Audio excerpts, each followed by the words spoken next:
హరీష్ రావు మన కాంగ్రెస్ ప్రభుత్వం పరిపాలన పైన, సోషల్ వెల్ఫేర్ పైన, గురుకులాల పైన 2000 కుంభకోణం జరిగిందని మాట్లాడడము ఇది సరైనది కాదు. ముఖ్యంగా ఓయూజేఎస్గా మేము ఈరోజు మన గన్ పార్క్ దగ్గరికి పోవడం జరిగింది. దానికి సంబంధిత మినిస్టర్లు అడ్డూరి లక్ష్మణ్, తర్వాత పొన్నం ప్రభాకర్ గారు అక్కడికి రావడం జరిగింది. ఈరోజు చర్చకు మీరు రావాలి, హరీష్ రావు రావాలని ఇప్పటి వరకు పొద్దున 9 గంటల నుంచి దాదాపుగా 12 గంటల వరకు అక్కడ వెయిట్ చేసిన ఇప్పటి వరకు హరీష్ రావు రాలే, కేటీఆర్ రాలే, ఆర్ఎస్ ప్రవీణ్ సార్ కూడా రాలేదు. వీళ్ళు తప్పుడు ఆరోపణలు చేయడము, బురద వెళ్ళడము. ఇదే ఉస్మానియా సిటీలో తెలంగాణ ఉద్యమంలో విద్యార్థులు కీలక భూమిక పోషించి 1200 మంది విద్యార్థుల బలిదానాలతో ఏర్పడిన తెలంగాణ రాష్ట్రంలో, తెలంగాణ రాష్ట్రం ఏర్పడి దాదాపుగా 10 సంవత్సరాలు మీరు పరిపాలన చేసిరు. ఓయూకి ఒక్కసారి కూడా మీరు రాలేరు. మరి విద్యార్థుల సమస్యలు ఎట్లున్నాయి? విద్యార్థులు చదువుతుర్రా? వాళ్ళకి ఫుడ్ ఉందా?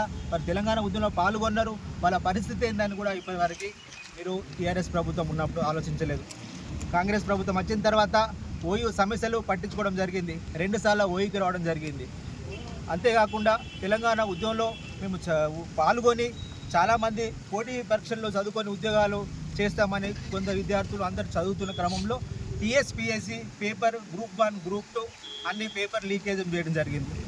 మీ టీఆర్ఎస్ హయాంలో మొత్తం కుంభకోణమే జరిగింది. కానీ ప్రజలకు ఎవరికి మీకు సంబంధించిన టీఆర్ఎస్ నాయకులు ఆర్ బీఆర్ఎస్ నాయకులకి లబ్ధి జరిగింది, కానీ సామాన్య ప్రజలకు ఎవరికి లాభం జరగలేదని సందర్భంగా తెలియజేస్తున్నాను.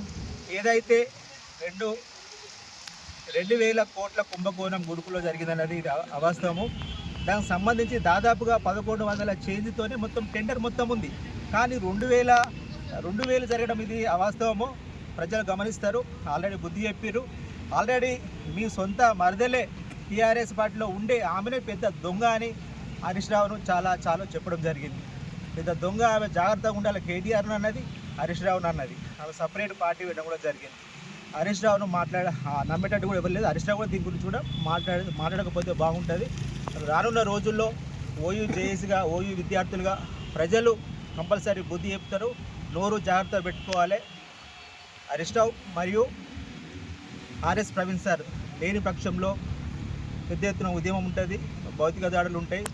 నాలుక దగ్గర పెట్టుకుని మాట్లాడాలని తెలియజేస్తున్నాను. జై తెలంగాణ, జోహార్ విధాత అమరవీరులకు.